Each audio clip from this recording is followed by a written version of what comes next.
Welcome back. The Second Vatican Council rightly proposed that any work at congregational renewal should always take into consideration the spirit and special aims of the founder for the members of his congregation.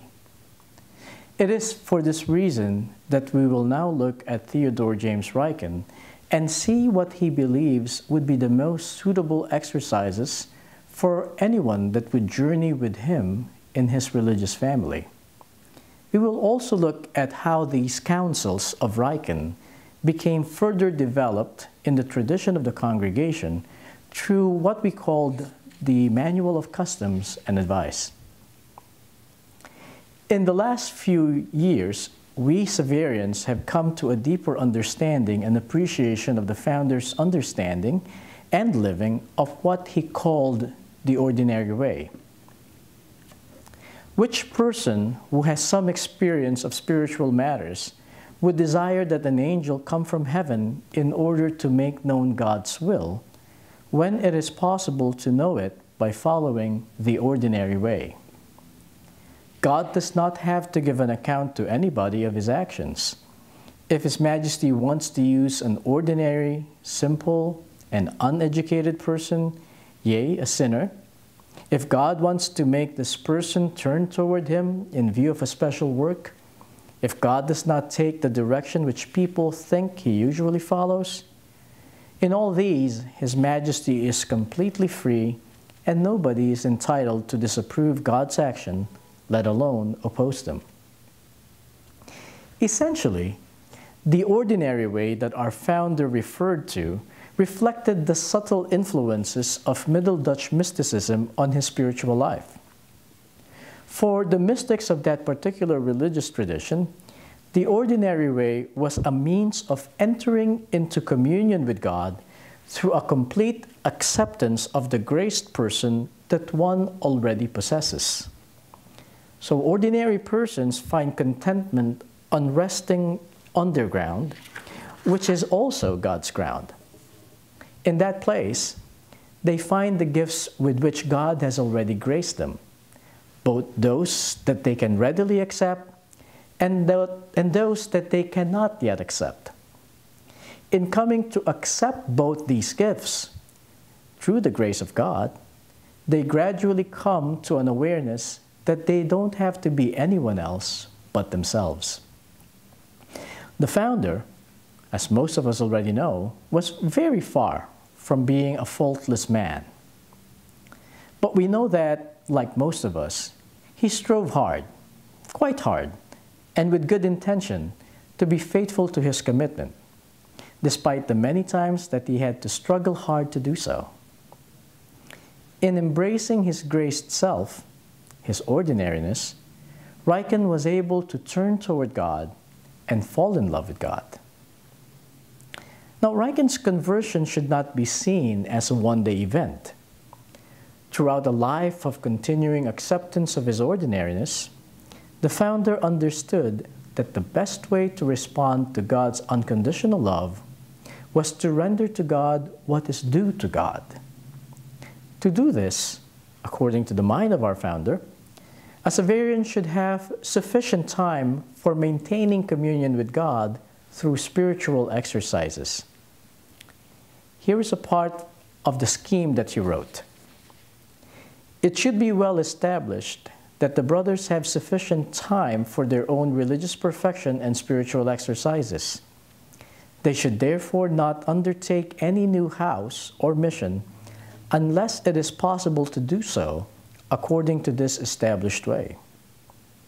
This is indeed an important item, which should be given special attention.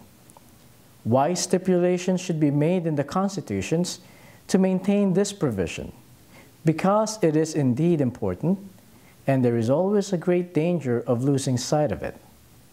Look at Jesus Christ, himself spending 30 years in solitude and only 3 in preaching. No one should tell us that we do not need all this so badly. Let us keep all this in mind, even when we have a good number of brothers, so that the care of one's personal perfection may remain constantly alive. A few years after founding the congregation, Theodore Ryken began to elucidate further on the spiritual exercises that he would recommend for his brothers. In the rules that he composed for the community in 1841, Ryken mandated everyday practices for reorienting a Xaverian Brothers' daily life. Article 6. Everyone shall use with the utmost zeal in the Lord the time which is prescribed to examine his conscience twice a day, as well as to pray, to meditate, and to read, and also to renew often during the day the affections of the morning's meditation. Article 7. Let the brothers together hear Holy Mass every day with proper devotion, and in addition, the sermon or spiritual readings when they will be performed in church or house.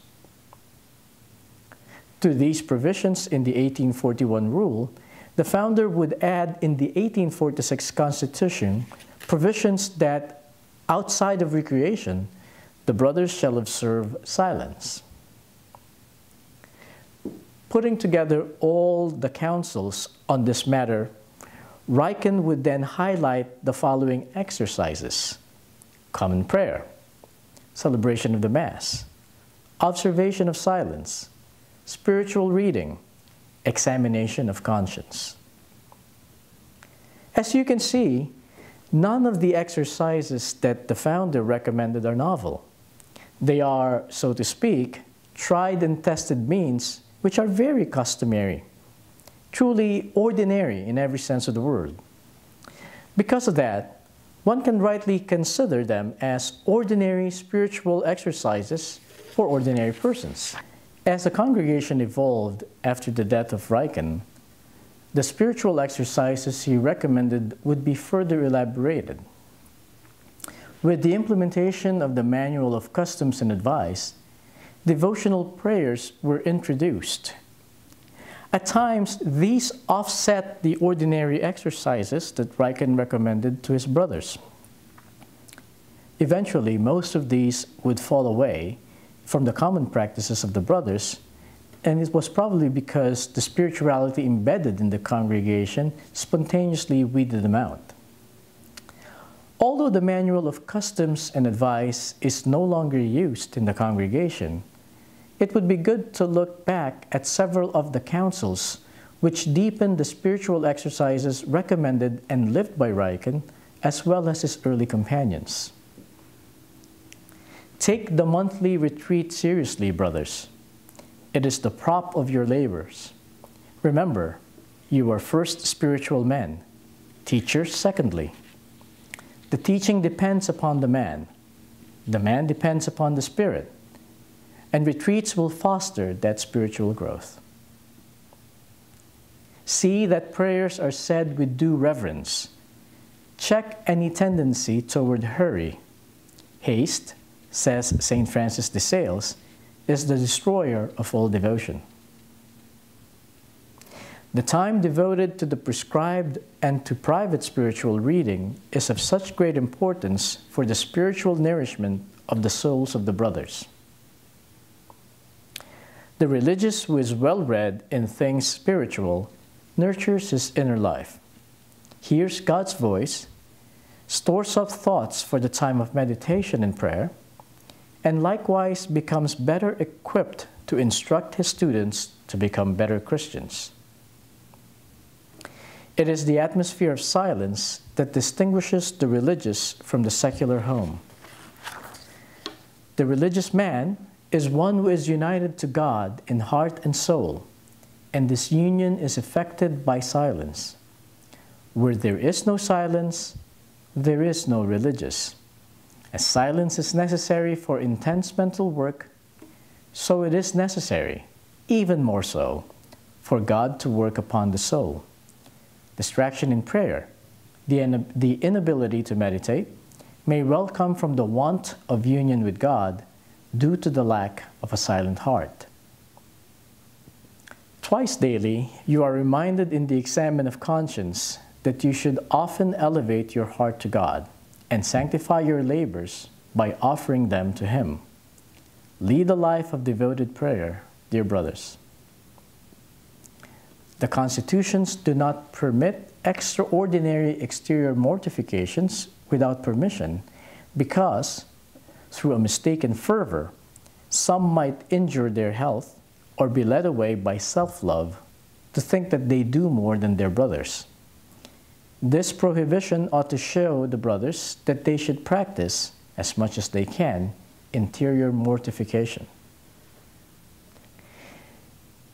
In bringing back these counsels from the Manual of Customs and Advice, we hope that today's Xaverians would not only see the constants in the congregation's spiritual exercises, but also considerations for living a life that is truly centered and on the Word and worship of God, while rooted in the memory of Theodore James Ryken.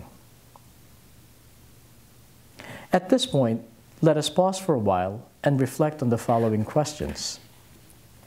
Number 1. On looking back at the words of the founder, what is your impression about Ryken with regard to the choice he made of spiritual exercises that he recommended to his followers? Number 2. Have these spiritual exercises been helpful to you in your own journey to be in communion with God? Do you think that they are sufficient or insufficient exercises for your own spiritual journey? We will resume the presentation after you have done your personal reflection and sharing.